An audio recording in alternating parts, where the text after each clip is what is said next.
I love it when our next guest stops by. We're talking about Ask Natalie advice and Post-Gazette scene columnist, and Natalie is here with her top picks for events not to be missed this winter. And then we start dishing about her favorite new advice column questions. How are you? I'm good. How are you? I'm doing really well. I'm really loving your outfit today. Oh, thanks. I had to I'm say. loving yours. Your little Thank sparkle you. and jumpsuit.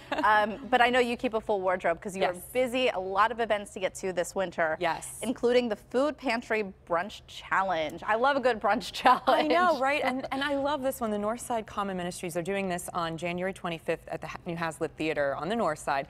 And what I love about this challenge is I don't know if a lot of people know this, but they have one of the largest food pantries in the whole county. And they serve tons of communities in the North Side area. And this challenge helps bring food insecurity awareness. So a lot of people, a lot of our friends and neighbors may not know where their next meal is coming from. So that's sort of why they do this, is bring awareness. But what I love about it is they use the food pantry's food to make the brunch items. And so all the chefs compete, and then everybody gets to taste everything. And it's only $25 a person. Well, and this gives you some good ideas. And again, awareness of what you can do with the things that you're donating. January 25th is that one. This next event, I have to tell you, is one of my favorite. Well, and we've gone to this one together. Yes, and I'm actually on the committee this year to plan it. And this is Uncorked at the Heinz History Center. Okay, as you know, we love this one. So we much really fun. do. And one year we went together, it was a 20s theme, but this year it's going to be 1980s.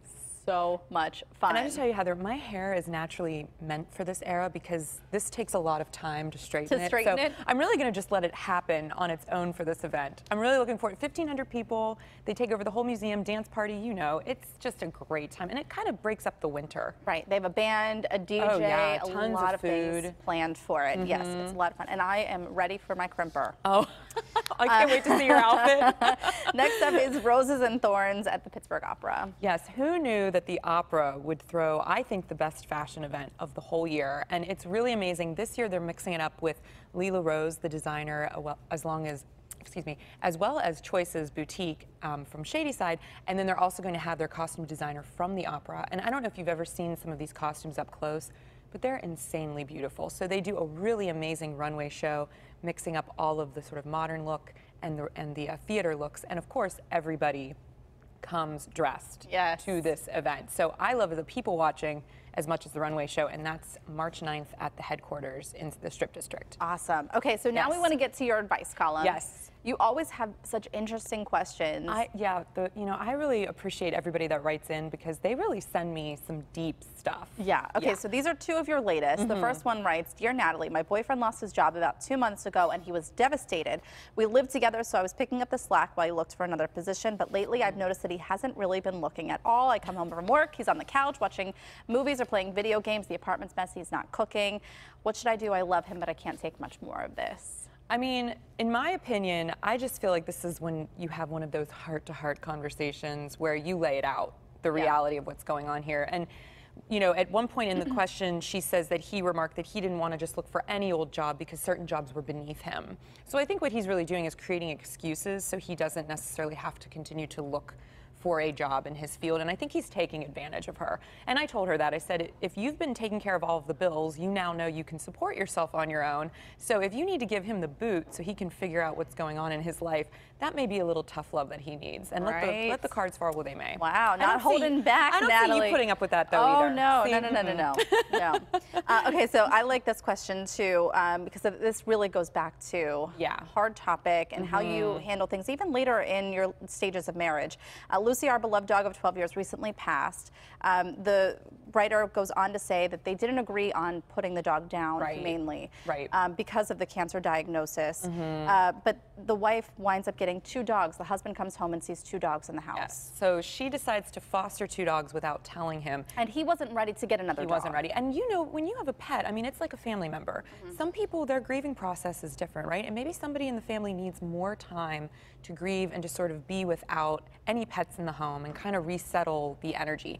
But they got into a big fight about this, and now they're not speaking. And You know, there is that old adage, happy wife, happy life, but I think everyone in the relationship deserves respect, and you have to be able to trust one another, and I think she broke some of that. And so he wants an apology, and I think he deserves one, but at the same time, I think it's also important that he approaches this from a space of compassion, because this is how she's grieving, right? She wants to take care of another animal as well. So I think fostering is actually a good compromise, because you're not getting a new dog, but you're also having an animal in the house temporarily. But as you know, a lot of times fostering ends up to just adopting. So hopefully he has an open heart and can fall in love with the dogs too. And this came from a weird place too, because she also was not in agreement to putting the dog down. Exactly. She didn't want the dog to be put down. She wanted to continue with treatments for the cancer. And he thought, after talking to the doctor and knowing the situation, that it was pretty much terminal and the dog was going to be suffering, he felt that this was the better thing to do, and I guess she eventually conceded.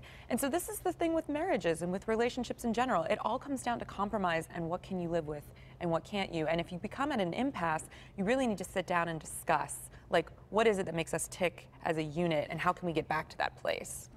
There's a reason you're in this profession, Natalie. Good advice, as always. Thank you so much. Look for more Ask Natalie questions and answers online and in the Post-Gazette, where you'll also find her scene column, and watch for Natalie here on PTL as a regular contributor. Up next, look who's in our PTL green room. These Girl Scouts are here with news of a new cookie for this year's sales. Find out what it is when PTL continues after this. I think they've been eating too much cookies, too. They are ready.